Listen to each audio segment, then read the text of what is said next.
Boss TU3, bakit ito yung standard tuner ng maraming giging guitarist? Aminin natin mga kabanda, kahit gaano kaganda ng gitara mo, kahit gaano kamahal ng amp mo, pag sintonado ka, sayang lang, talo ka pa rin lahat. Di ba? And honestly, ito siguro ang pinaka-importanting pedal sa buong pedal board mo. Hindi overdrive, hindi delay, hindi reverb, tuner. Oh, mga kabanda, pag hindi ka nakatono, pangit lahat. And ito ang legendary na Boss TU Chromatic Tuner.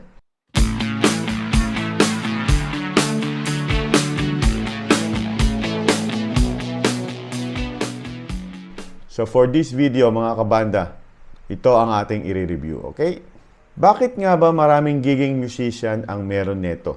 Sulit ba siya? At mas okay ba siya compared sa mga mas mura at mga maliliit na tuner? Yan ang pag-uusapan natin sa video na ito. So first thing na mapapansin mo dito, classic Boss build quality. Sobrang tibay niya. Ito yung pedal na kahit mahulog sa stage, iisipin mo na lang, baka masira yung stage. Sobrang tibay niya.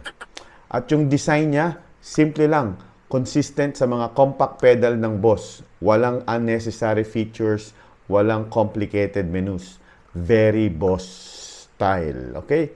So kung beginner ka, sobrang daling gamitin nito.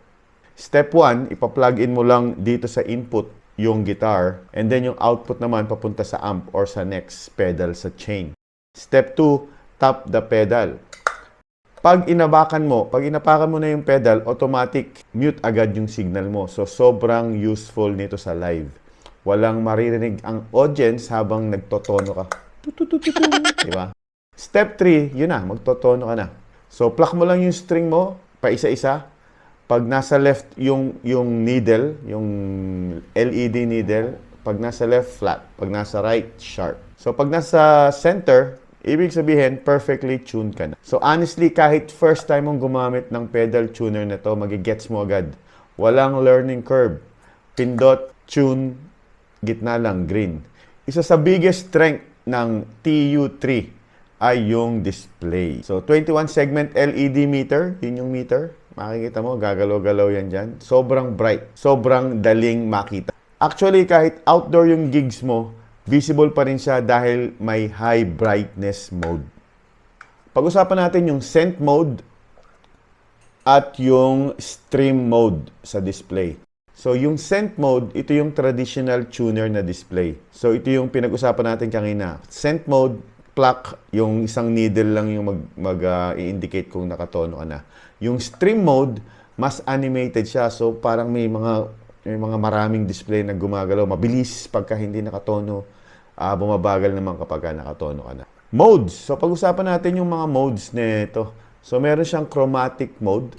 Ito yung pinaka-versatile sa lahat. So, chromatic, ibig sabihin, hindi siya yung standard na EAD, GBD. So, any note, any tuning, detect niya. Perfect ito for alternate tuning, yung drop tuning, yung mga weird tuning, dahil madali. Kung ano yung gusto mong tune, may i-adjust mo chromatic. Guitar mode, mas beginner-friendly. By string yung pag-display niya. So, pag chinun mo yung 6, lalabas yung 6 hanggang maging green. 5, 4, 3, 2, 1 strings. Meron din siyang bass mode. May support siya hanggang 5 at string bass. Flat tuning, meron din siyang mode na flat tuning. So, pwede kang mag-down tuning. So, kung naka-drop D ka or E-flat or mas mababa pa, covered ka, madaling i-tune dahil naka-drop tuning yan. Okay, pag-usapan natin ang features mga kabanda na hindi masyadong pinag-uusapan o hindi masyadong alam ng mga taong gumagamit ng TU3. Okay? Importante itong topic na to. So, ang TU3, gumagamit siya ng buffered bypass. Meaning, nakakatulong siya minsan para hindi humina yung signal mo, lalo na kung mahaba yung chain mo, yung pedal chain mo. At actually, maraming guitarist ginagawang first pedal itong TU3 dahil doon sa buffered bypass feature niya. Isa pang feature nito, meron siyang DC out. So, technically, pwede niyang i-power yung mga ibang pedals mo. Pwede ka naka-DC chained na mga pedals. So, input, may output siya na DC. Another feature, silent tuning. So, underrated tong feature na to. Pag live ka, sobrang lifesaver nito. No awkward tuning noises, no random picking ng string habang nagsasalita yung vocals o yung vocalista. Accuracy nito is plus minus 1. So, meaning sobrang precise na niya for live use and studio practice. And honestly, sobrang stable niya. Hindi siya yung tuner na minsan nalilito. Pros, pag-usapan natin yung mga advantages, yung magagandang features ng TU3. 1, super easy to use. 0 learning curve. 2, very visible yung display, malinaw kahit madilim o outdoor, kitang-kita siya. 3, built like a tank, classic boss durability. Ano na? 4, fast tracking, mabilis makahanap ng note, walang delay. 5, perfect for live gigs. Silent tuning alone, yun na, worth it na yun eh. 6, great buffer. Helps maintain yung signal strength mo. Di ba? Yun nasa pag-usapan natin kanina.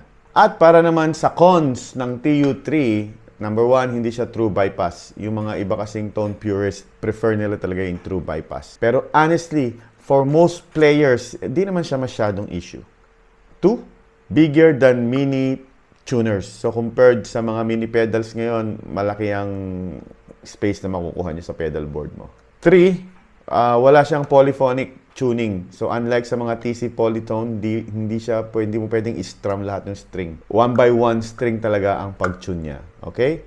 Next, the cons niya is pricing. Alam mo naman ang Boss, dahil high quality, mas mahal siya compared sa mga budget tuners. Pero, you're paying for reliability, durability, at yung brand. Para kang itong TU3. Kung ikaw ay giging musician, gusto mo ng reliable tuner, ayaw mo ng complicated setup, need mo ng visible display sa live, at gusto mo ng set and forget pedal. Okay? Or, on the other side, baka hindi ito yung pedal na gusto mo kung ultra minimalist yung board mo, malaki. Gusto mo ng polyphonic tuning, at gusto mo yung talagang true bypass. So, ang tanong, worth it ba ang Boss TU3 chromatic tuner? Honestly, ito yung type na pedal na hindi exciting, pero magiging pinaka-useful sa buong pedal mo, sa buong rig mo. And gets ko kung bakit halos standard na siya sa lahat ng pedal boards worldwide. Hindi lang dito, hindi lang kung saan lugar, worldwide. So, hindi siya flashy, hindi siya trendy, pero sobrang dependable. Yung tipong bibili ka once, tapos gamit mo pa rin siya after 10 years, gagamitin pa rin ng anak mo kung nagigitara yung anak mo. Ganon katibay ang Boss. So, okay.